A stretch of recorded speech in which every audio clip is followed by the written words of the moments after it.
following program is sponsored by CBN. Coming up, the worship leader taking center stage in the middle of a pandemic. Sean Feucht takes us inside his nationwide protest concerts. And then, it was very, very insane.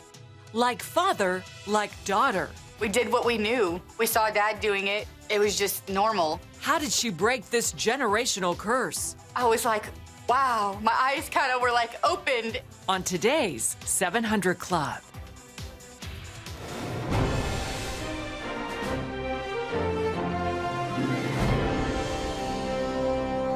Well, welcome, folks, to this edition of the 700 Club. Here is my take on the election, if you'll indulge me. First of all, in my opinion, Trump won it. Okay? That may shock you. Secondly, I think that there was a failure of his legal team to get before the election to check on the voter rolls, because people were voted who were dead. People had voted who had moved out of the districts and weren't qualified, and there were thousands of those people, but the Trump legal team wasn't engaged at that time. So when those ballots were in, they were in. Okay, the second thing, there are cases now being filed in a number of courts, but I don't give them much chance of success. So nevertheless, there may be a few. But, you know, when you looked at the so-called battleground states, there weren't but about 70,000 votes separating all of them. So there are a few thousand here, there, and the other place. So the old saying, the play isn't over till the fat lady sings, and it isn't over yet. But at the same time, here is what's in the Constitution. The electors have to come together, and they've got to certify a winner. If there's a tie between one and the other, then it goes into the House, where each state votes as a unit. And there are more Republican states than there are Democrats, but that's probably not going to happen. The next thing is the term of the Senate and House is over January 3rd. The term of the president is over January 20th. So Trump remains president until January 20th of next year. And so at this point of time, there are going to be competing presidents, and who knows what's going to happen. I don't see any massive effort by the president to overturn this, but he has every right to get every legitimate ballot counted and to make sure that there's no fraud, because without question, there were packets of votes for Biden that were placed into the mix somewhere along the way. But right now, it's very hard to prove that. And the other, it's too late. They waited too long. So what pushback are they planning? And will this election ultimately be settled at the courts? Dale Hurd has that. The mainstream media may have already coronated Joe Biden president-elect, but the legal challenges over alleged voting irregularities begin today. Joe Biden is moving forward as if the election results are final. He and Kamala Harris will have a briefing with their transition COVID advisory board this morning. I'll work as hard for those who didn't vote for me as those who did. This is the time to heal in America. But Donald Trump is ready to fight it out, tweeting, "The big city machines are corrupt. This was a stolen election." His lawyer, Rudy Giuliani, claims he has more than 50 witnesses to voter fraud in Pennsylvania alone, and will have 4 or 5 cases filed by the end of the week. For violating civil rights, for conducting an unfair election, for violating the law of the state, for treating Pittsburgh and Philadelphia different than the rest of the state, which is an equal protection violation, which goes under Bush v. Gore. I mean, this is something that just has to be addressed.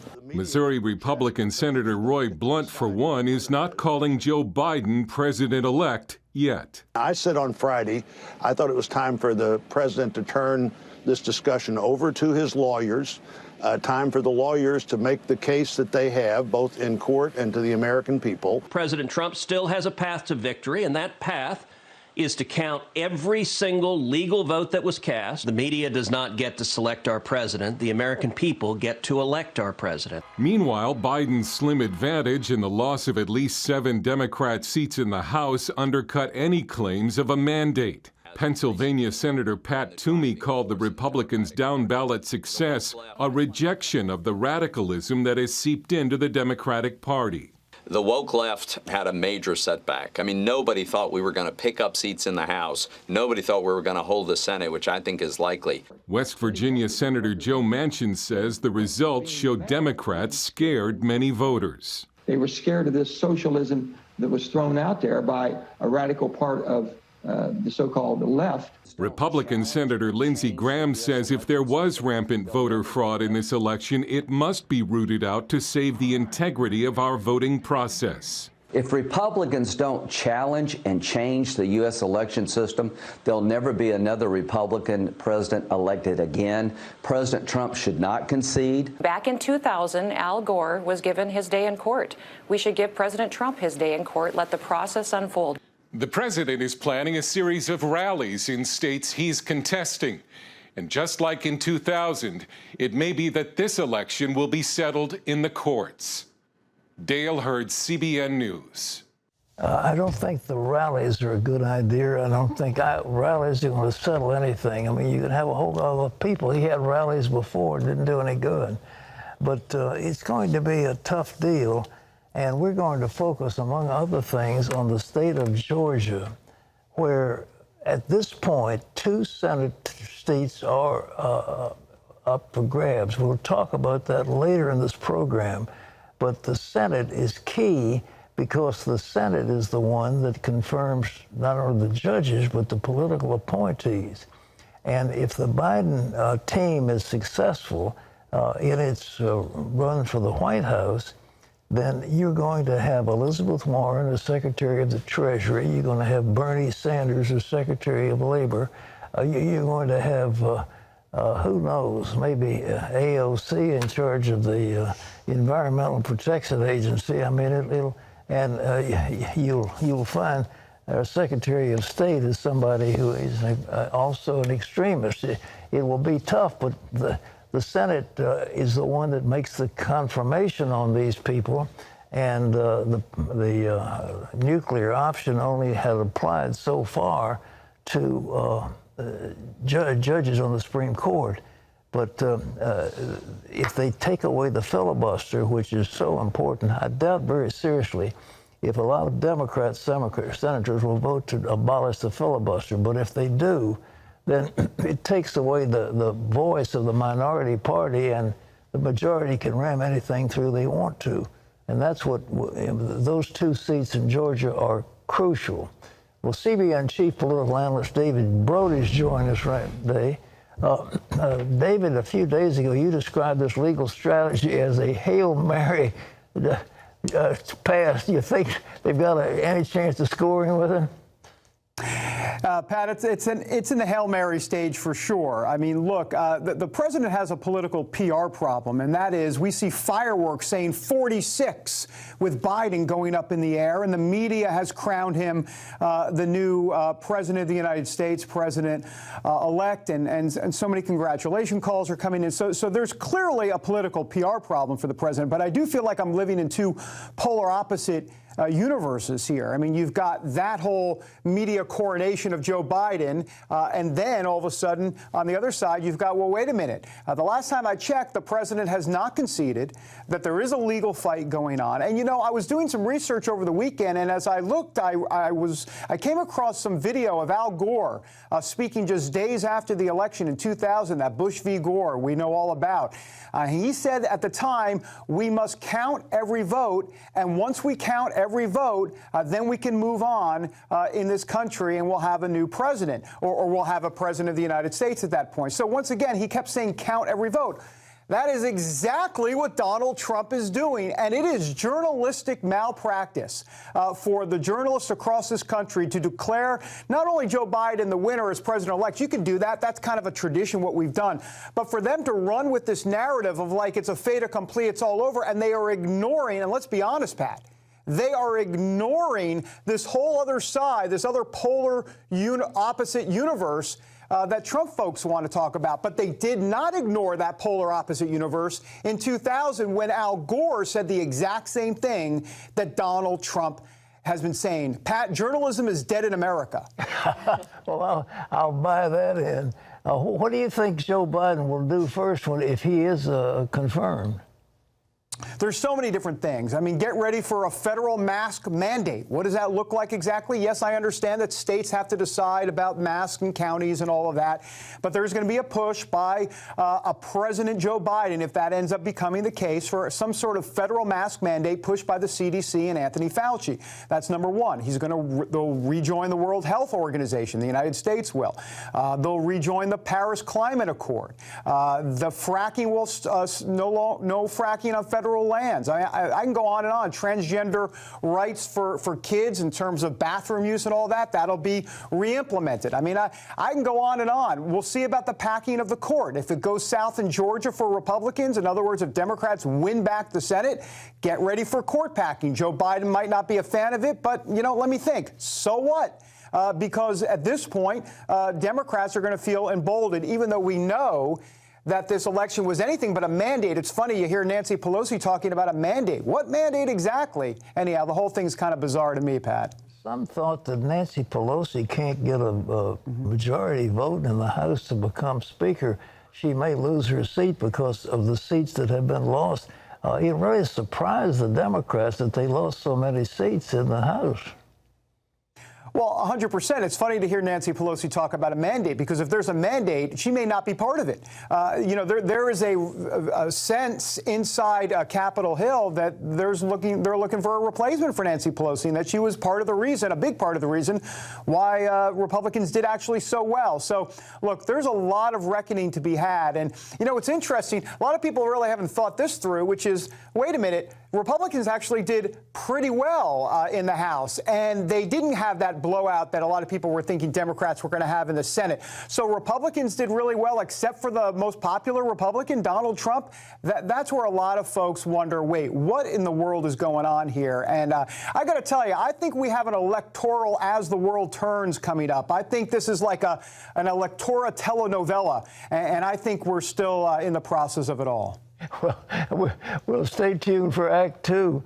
But when you think of the extreme things, I imagine the electorate, I mean, if they defund the police, if the rioting continues, if there's no law and order, if the taxes are being raised, if people lose their jobs because the fossil fuels are out, and if there's a demonization of the Trump supporters, which is, you remember Hillary Clinton called them a basket of deplorables.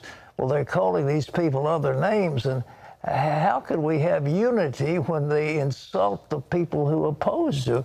And there's some thought the AOC crowd is saying to take away any privilege that any Trump supporter had. It's insanity. Well, that's right. And remember, Joe Biden, just in the last couple of weeks before at the end of the campaign, called all of Trump's supporters chumps. And so it's kind of interesting to see Joe Biden saying it's time to heal the nation. Well, the way Trump supporters see it, you try to impeach the guy, or actually you ended up impeaching the guy. You've been trying to get this guy from day one. You've been demeaning and demoralizing Trump supporters left and right. And now all of a sudden you want them to just say, you know what, that's okay, we're fine with it? No, look, I think we're heading down a very dangerous path in this country. And then Donald Trump doing rallies, and that's coming. I've talked to 2 Trump campaign sources this morning that can confirm what Axios is reporting this morning, which is that Donald Trump will be doing campaign rallies. Look, this has a powder keg on it, Pat. And one thing I can tell you, look, if we think this is how it ends with a President-elect Joe Biden right now, then we haven't been paying attention for the last 4 years. Do you think Donald Trump is just going to let this go? Look, Pat, something's coming around the bend. Let's wait and see what it is. Well, it's frightening because this country could explode, and that's the thing that we all fear. And when we do, you see, you've got a president-elect of one party, you have the sitting president of another party. They're fighting each other like cats and dogs. There's rioting out in the streets. And all of a sudden, Erdogan or somebody like that will say, this is our chance to move against Israel, and suddenly you've got another war. And if the Chinese make a move in the South China Sea, it's devastating. I mean, but who's going to stop them? If the Chinese move up and start taking those islands and saying this is our territory, who's going to go after them? And David, I understand the Secretary of Defense said he was going to resign. He's still in, but who's running the Pentagon? Well, you're absolutely right, Pat. And here's part of the problem. It kind of goes to a broader issue. There's a Trump appointee, you know, the General Accounting Service, the General Service Administration, the GSA, allows federal money to be appointed, as you know, Pat, for a transition from Trump to Biden. Well, the GSA is not doing any of that. They're not giving any money over yet to the Biden folks to have some sort of transition process. So there is a financial limbo, not to mention electoral limbo here until results are certified. So we are in this strange period of let's just wait, even though if you look at the media and you see fireworks going off in the sky, you'd never think it. You know, folks, thank you, David. I want to talk about Georgia a little bit because it's key. There are two races down there that are going to go into reruns. And there's a lady named Stacey Abrams who was running for governor, and she didn't win, but she came very close. And instead of going back to her home, she decided she was going to organize voters. And so in Georgia, there are probably another 1 million registered voters because of her activity. Now, there are two races down there. Sonny Perdue, who was the former agricultural secretary, he didn't win a clear majority, so he's in a runoff. And the other lady, Loeffler, I believe, she's in a runoff.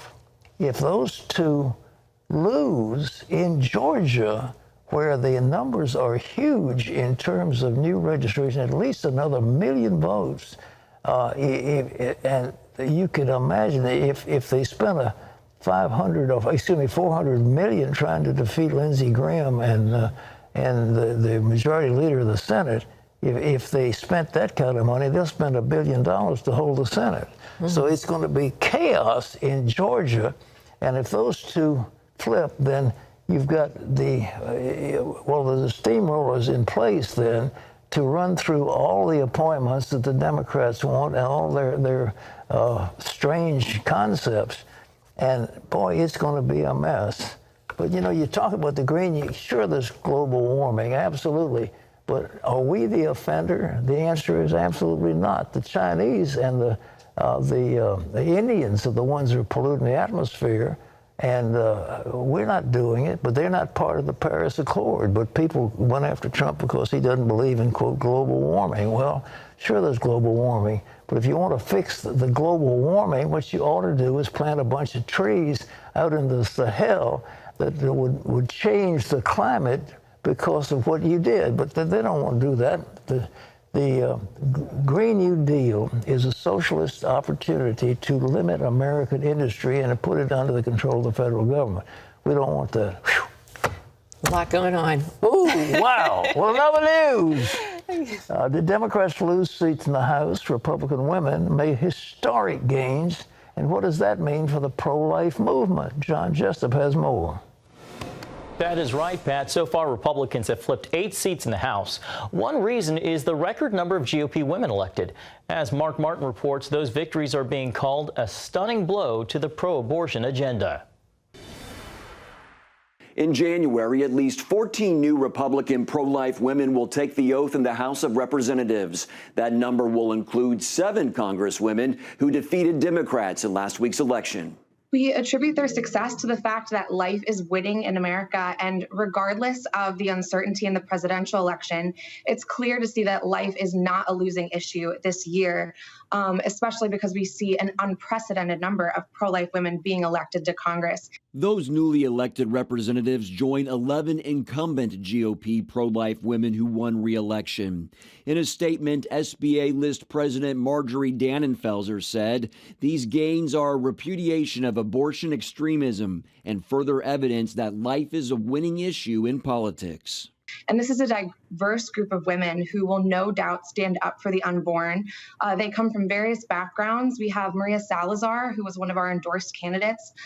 She's a Cuban-American woman who understands the right to life. We have Yvette Harrell in New Mexico, who was newly elected. She is the first woman from the Cherokee Nation to be elected to Congress for the Republican Party. And it's not just happening in the House. At least 6 will be part of the Senate in January, including re-elected incumbent Joni Ernst of Iowa. I'm going to share my favorite psalm with you and let it be a reminder of how we can get through this difficult time. And my favorite psalm is Psalm 121. And it goes like this. I lift up my eyes to the hills, and where does my help come from? My help comes from the Lord, the maker of heaven and earth.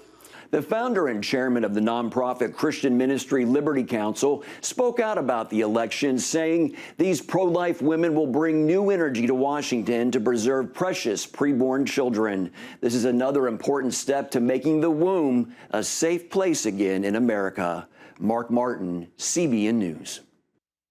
Thanks, Mark. To health news, early analysis reveals a coronavirus vaccine developed by Pfizer is more than 90% effective at protecting people from the virus. An independent data monitoring committee evaluated the data Sunday. So far, there have been 94 cases of COVID-19 in the 44,000-person trial.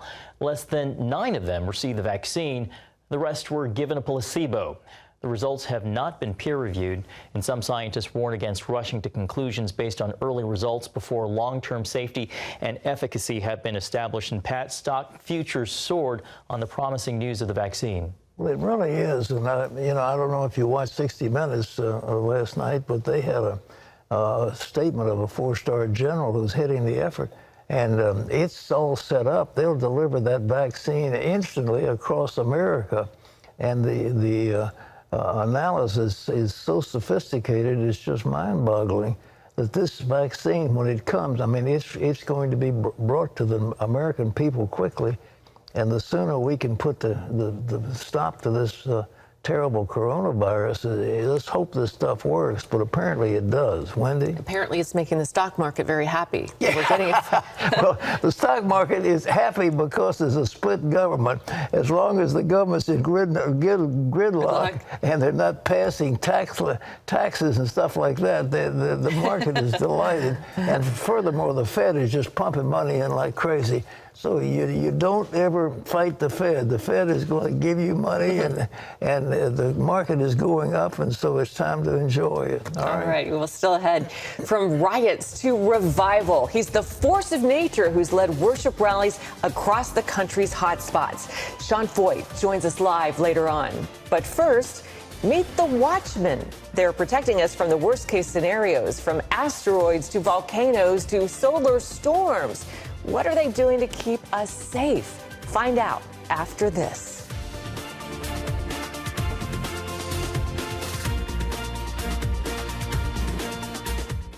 Your news channel, your shows, the stories you care about.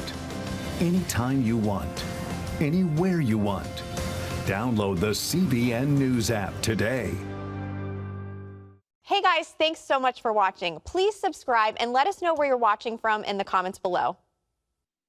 Tomorrow, back by popular demand, a supersized edition of Your Questions, Honest Answers, featuring your voicemails. Pat tackles the topics that matter to you. What happens when we die? How can we hear from the Lord? Is there life on other planets? How can America come back to God? Stay tuned for the hard-hitting truths about what you want to know. Tomorrow on the 700 Club.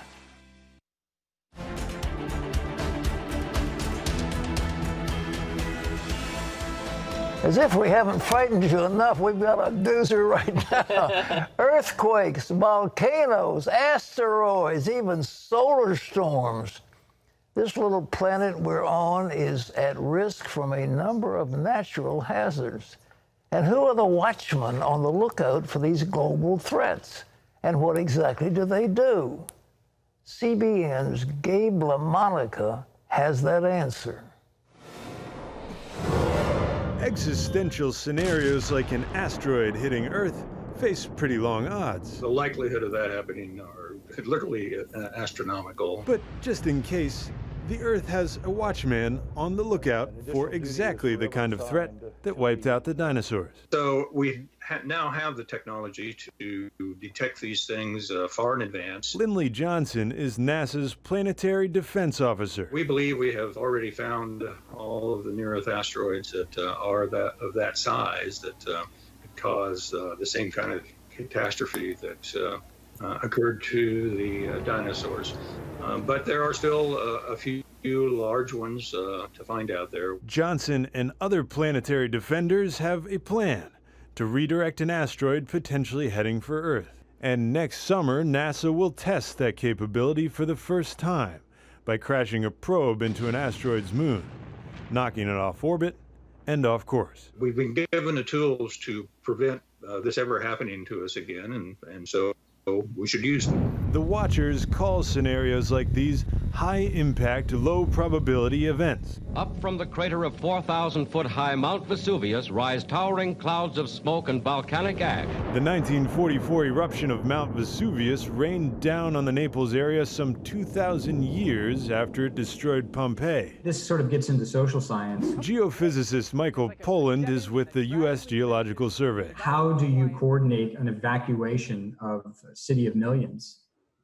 There are environments like that all over the world, not just Naples, but environments like that in Indonesia and the Philippines. You know, there was an eruption of Taal volcano in the Philippines, which is only a few tens of kilometers south of Manila, where there's millions of people that live.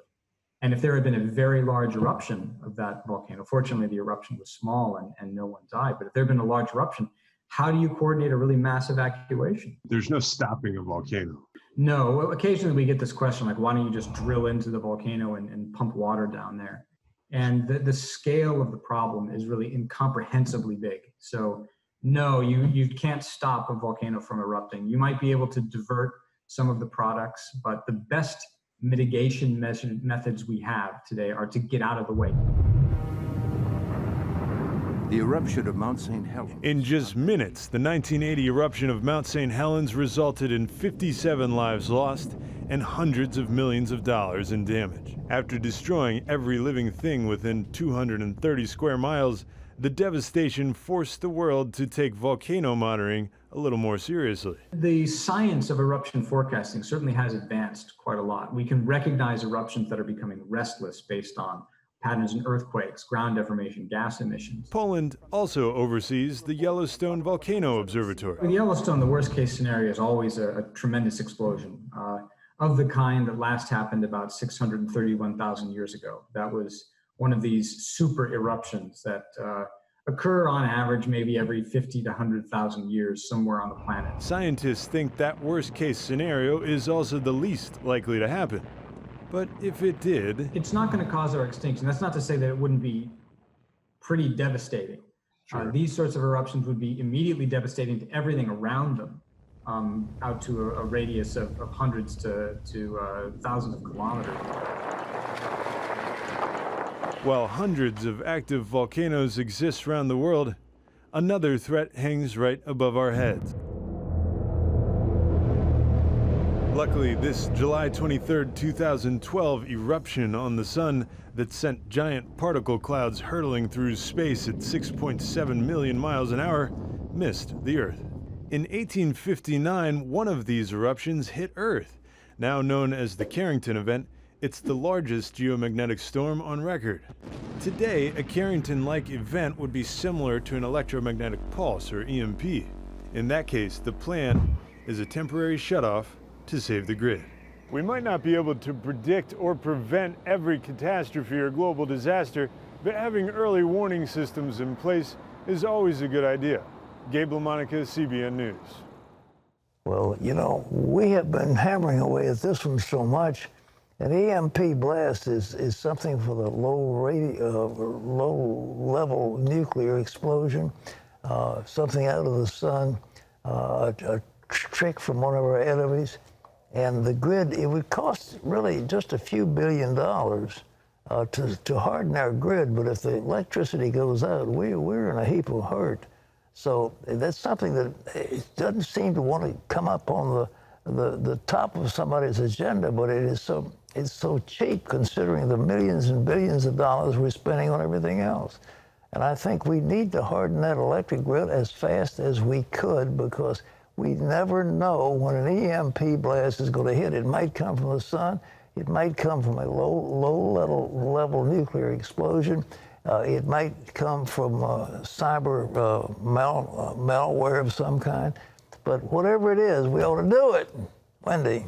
Well, up next, he's prayed with the president in the Oval Office, been featured in Rolling Stone magazine, and even attempted a run for Congress. Meet the worship leader who will not be silenced. We'll speak with Bethel Music's Sean Feucht right after this.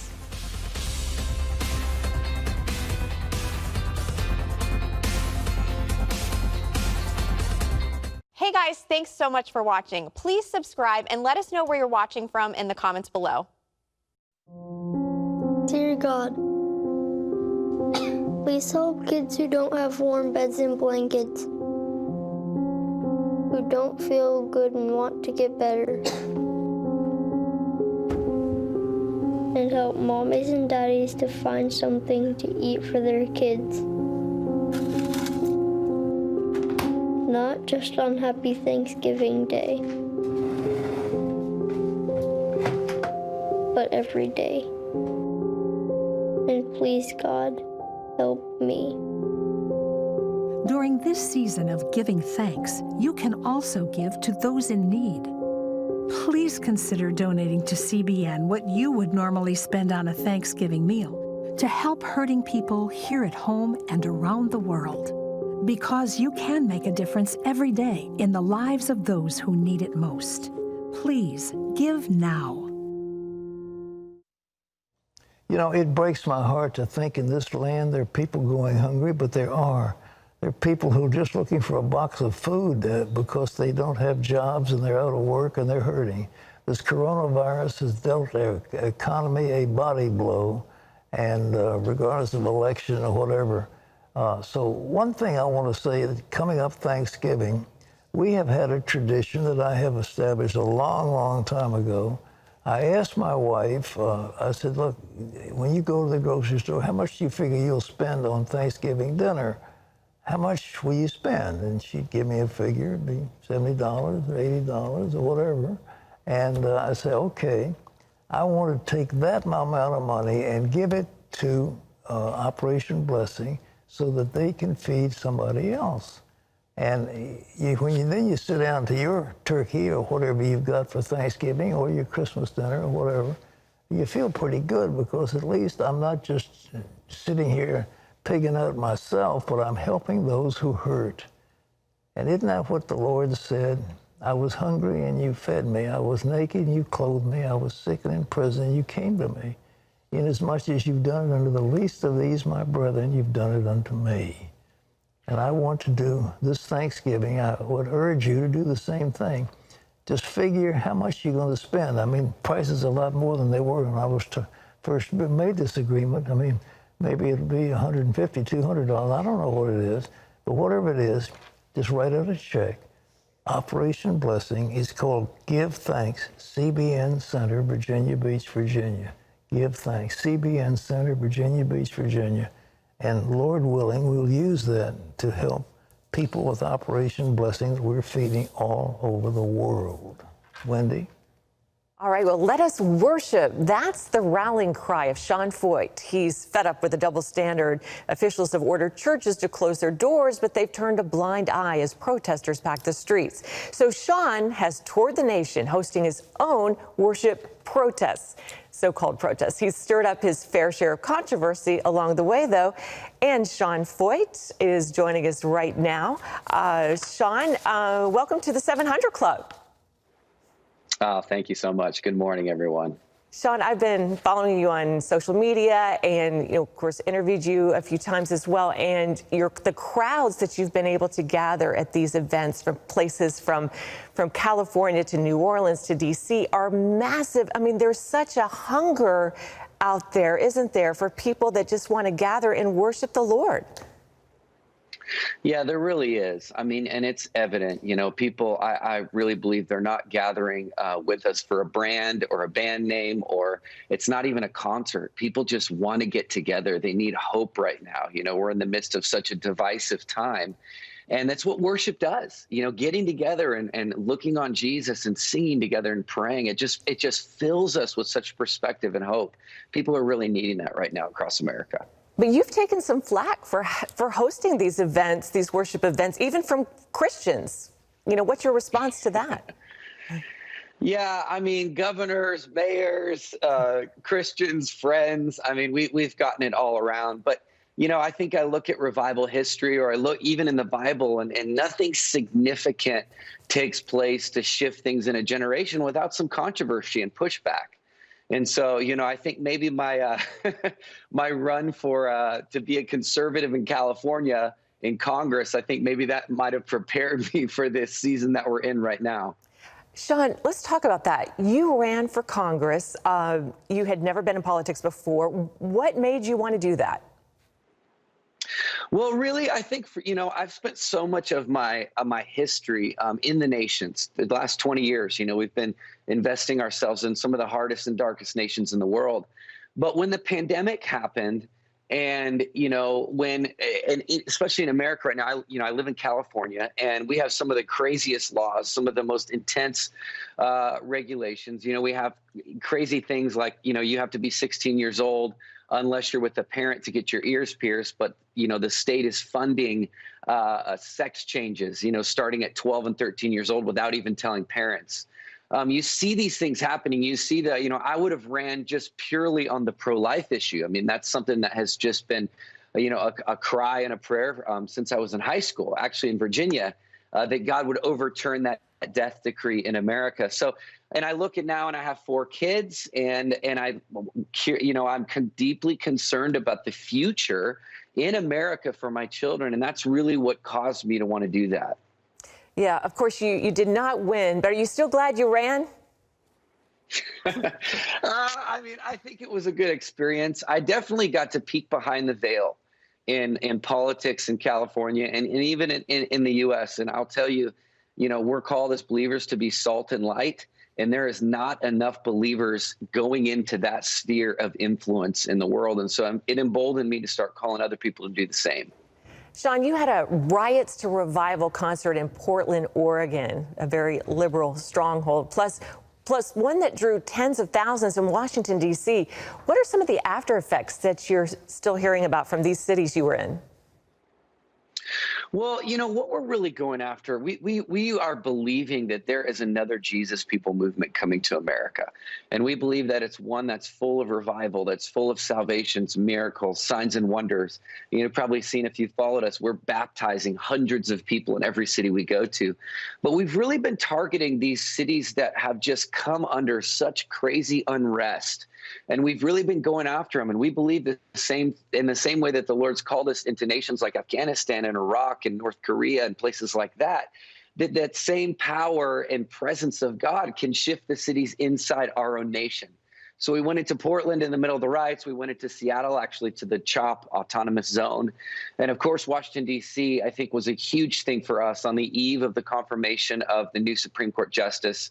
We gathered almost 40,000 people, and we just worshiped in the freezing rain. I was so encouraged by the grit in Americans to worship Jesus no matter what. It was amazing.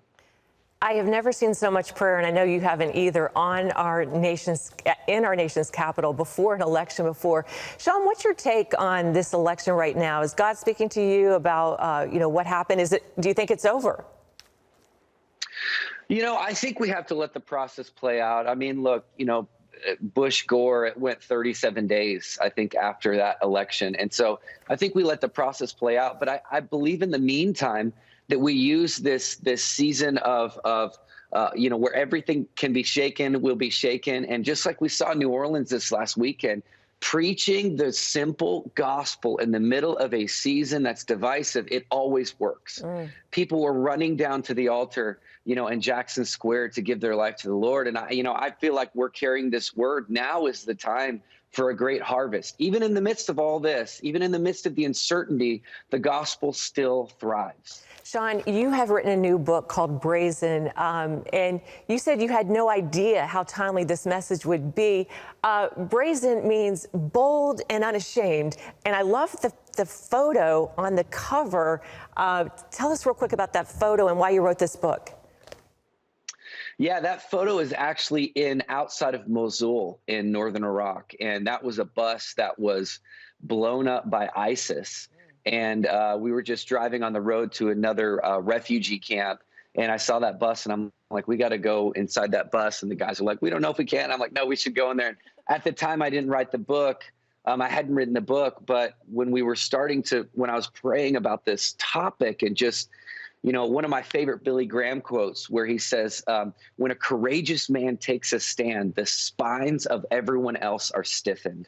And I really feel like that book, for me, it's been a prophetic precursor to the season that I'm in now, but it shows how we have to have grit, we have to have courage, we have to have boldness and tenacity to go after the things of God, and regardless of the mob that comes against us, or regardless of the pressure politically, or regardless of, what people trolls on social media, like, we have to do what we're called to do in the kingdom. And if we do that, it will encourage everyone else around us to take a stand as well. So that's essentially what the book's about. You guys should get it. I think it's pretty good. Well, I've got it, and I couldn't put it down last night. It's a fascinating story. Sean's new book is called Brazen. It's available nationwide. You need to get a copy. Sean Feucht, thank you so much for being with us. God bless you. Thank you, guys. God bless you, too. Thanks for having me on. All right. Pat. Amazing guy. Well, still ahead, sex, drugs, and booze. That's what this dealer's daughter kept searching for. She thought it would put her in an early grave. So what saved her life? The answer next.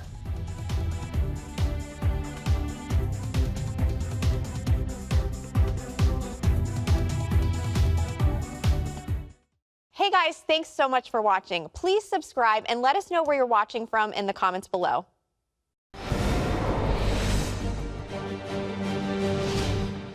Welcome back to Washington for this CBN News Break. Fans are remembering Jeopardy host Alex Trebek today. Trebek died Sunday at his home, surrounded by family and friends after a battle with pancreatic cancer. Some are calling him a legend and the best at what he did.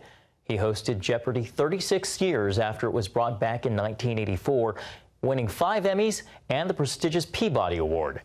His final episode will air on Christmas Day. Alex Trebek was 80 years old.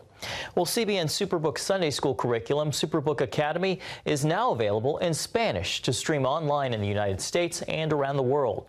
Churches, schools, and families can stream the Sunday school lessons directly from any mobile device or computer. It's part of CBN's ongoing commitment to share Christ's good news with children throughout the Spanish-speaking world and to disciple them with God's Word. For more information, visit escuelasuperlibro.com. Well, you can find out more about what CBN is doing around the world by going to cbn.com/international. Pat and Wendy will be back right after this.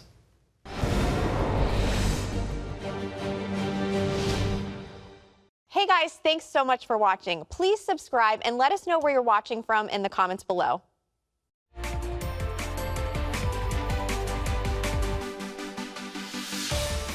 Hanging out at bars all hours of the night, waking up beside a stranger in the morning. Stephanie Weddle was a blackout drunk, strung out and headed for jail or worse. So how did she, a simple sign, help her break this deadly cycle? Take a look. I don't have a whole lot of memories of my young life. I do remember standing outside the trailer and hearing things crash against the wall and people yelling, people just acting very erratic, having conversations with paintings hanging on the wall. There was a time that I walked out and saw people having sex in the driveway. It was very, very insane. Chaos was normal for Stephanie Waddell. Her father was the biggest drug dealer in their small hometown in Florida and an alcoholic. My dad was a great guy when he was sober, but he was very distant a lot of the time because he was out running the streets, and we wanted nothing but love and acceptance from my dad, and it hurt that we couldn't get it because that wasn't a priority to him. Then, when Stephanie was just a young child, her mother took off with another man. When Mom left, I felt abandoned, and I needed my mom. I needed, you know, her love and compassion, and we didn't have that. That left Stephanie and her brother with their father and easy access to drugs and alcohol. Smoking weed when I was 11, drinking by 13. By the time I was 14, I was selling drugs. We did what we knew. We saw Dad doing it. It was just normal. I just stayed high. I stayed wasted. At 15, Stephanie dropped out of school and moved in with her 24-year-old boyfriend. That was probably one of the stupidest things I've ever done. He used me for sex, and he would cheat on me on a regular basis. He told me to deal with it. Eventually, she found another man, and then another, a pattern she would follow for years, looking, hoping to find someone who would love her. I think I was looking for love and acceptance, looking to fill the hole in my life that was left vacant by my father not being there. I hated that I let men use me for sex. I hated that I would jump from relationship to relationship. I hated pretty much everything about myself for a lot of years. Then at 23, looking at a future where she'd be in jail, strung out, or dead, Stephanie took a friend's advice and joined the Army. There, she earned her GED and worked as a mechanic. She also quit using drugs. Her drinking and promiscuity, however, escalated. I ended up being stationed in Baumholder, Germany, where bars don't close. And I drank more than I ever drank before. I would stay in bars all hours of the night. I would wake up with different guys. I would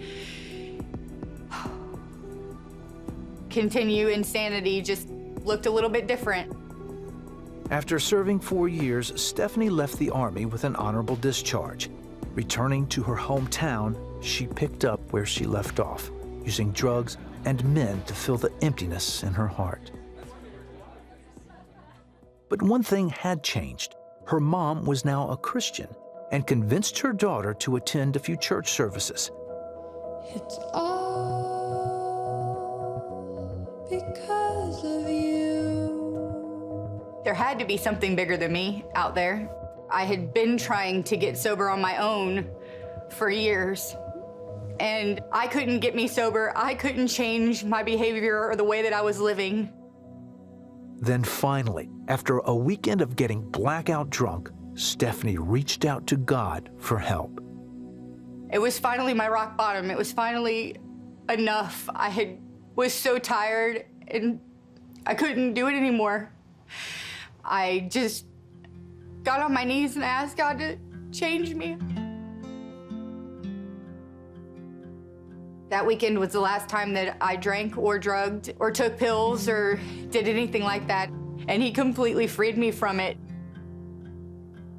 I found peace and acceptance and love and mercy and all those things that I had looked for so many years, and I found that in Jesus. Soon after, she found a church with a sign that said, "Come as you are." There, she learned more about this God, His love, and His grace. Our pastor talked about God's forgiveness and love and mercy and how it wasn't through anything of my own. I was like, wow, my eyes kind of were like opened, and that was the moment that I just asked him to forgive me for everything I had done. And he did. He has completely transformed my life. Today, Stephanie is a wife, adoptive mother, and founder of Freedom Life Compass, a Christ-centered nonprofit rehab and recovery organization. As for Stephanie's family, her siblings have all gotten clean and reconciled with their mother. Her father, currently serving time for drug trafficking, not only overcame his addictions, but also gave his life to Jesus Christ. Nothing is too broken for God. Nothing. And I'm just so excited to see how God is transforming him and me and my mother and my siblings. And I just can't wait till we're all out here one day talking about how God completely redeemed my entire family. It's amazing to see what he can do when we let him work in us. What a story. Just as I am, without a plea, but that thy blood was shed for me. That was the song they used to sing in the Billy Graham Crusade. O Lamb of God, I come, I come. And you know, the Lord is reaching his hand out to you right now.